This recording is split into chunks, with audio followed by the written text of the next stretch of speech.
Silence is something we often seek, isn't it? We imagine it as this peaceful space. But then, when we actually find it, it can feel, well, surprisingly uncomfortable. So today, let's gently explore this dual nature of quiet, both its profound value and that deep discomfort it can sometimes bring. You know, there's this beautiful idea that speech is like a river, always flowing, always going somewhere. But silence, that's the ocean. It's so vast, so deep. Words can only really move through it, but they can never contain all of it. Maybe it's inviting us to do something more than just listen. Maybe it's inviting us to feel what lies beneath the surface. I wonder if you recognize that feeling. You know, when a pause in a conversation lasts just a little too long. Or when you're home alone and the house is still and you find yourself reaching for music or the TV. It's a very human impulse, this need to fill the empty spaces with sound. But why do we do that? Let's sit with that question for a bit. And right here is the heart of it all. We turn to silence, hoping for peace, for some kind of calm or clarity. But what we often find instead is, well, awkwardness, anxiety, a restless feeling.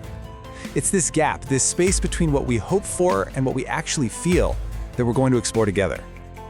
Before we look inside ourselves, I think it helps to first look at the world around us. Because we live in a world that is very rarely quiet, and it's usually not quiet by design. Our environment is often this constant stream of noise and information, and that absolutely shapes our relationship with stillness. We find ourselves living in what some people call an attention economy. And what that really means is that our attention, our focus, has become this incredibly valuable thing. Just think about it for a moment. Nearly every space we're in, online or out in the world, has been designed to capture our focus, to keep us looking, listening, engaged. And in that kind of world, stillness doesn't really have a place. The scale of this it's just immense. Some estimates suggest that we see thousands of ads and messages every single day. And this isn't just background noise. This constant stream of stimulation, it actually trains our minds. It teaches us to expect and even to crave a steady diet of input. So when we're so used to this level of noise all the time, it makes sense that when it's suddenly gone, it can feel jarring, even a little unnatural. We are, after all, shaped by our surroundings, and our surroundings are very, very rarely silent. And that brings us to this quiet turning point. When all of that external noise finally fades away, what are we left with? Well, the answer isn't usually outside of us. It's within. Let's gently turn our attention inward now and explore what comes up when there are no more distractions. Because it's here, in this inner landscape of silence, that we can find both the source of our discomfort and the possibility for real insight. This is why the quiet can start to feel so loud. Without any outside sounds to focus on, our own thoughts rush in to fill the space, and they become so much more noticeable.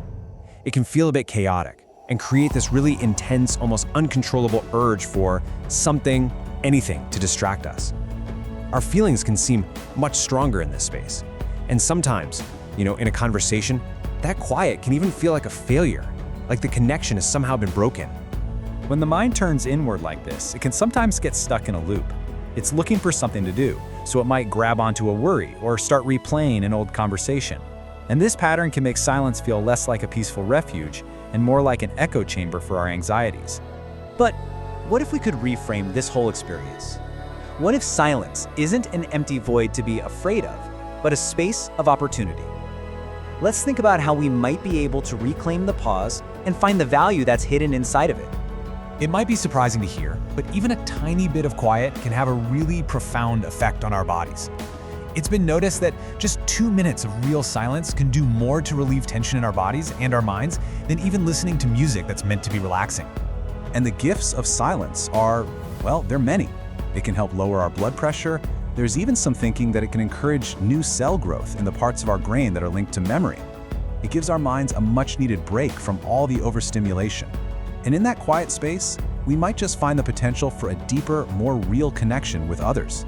In our relationships, silence doesn't have to be awkward. When we can sit comfortably with another person in quiet, that can be a really powerful thing. It can signal a level of trust and understanding that's so deep, it doesn't need words anymore to keep it going. Welcoming a little more quiet into our lives, it doesn't have to be a struggle. We can start by simply acknowledging the discomfort when it comes up and not judging ourselves for feeling that way. Maybe we just start with a few small moments of intentional quiet each day, not trying to do anything, just gently noticing our breath or the simple sensations around us, and allowing that pause to just be what it is. There's a kind of knowing that comes from reading and studying, and that's so valuable. But there's another kind of understanding, isn't there? A deeper wisdom that we often find, not when we're searching for answers, but in the simple stillness of quiet reflection. And so, we're left with this thought to carry with us. If we could learn to sit with silence, not as an emptiness we need to fill, but as a presence to listen to, what might we be surprised to hear?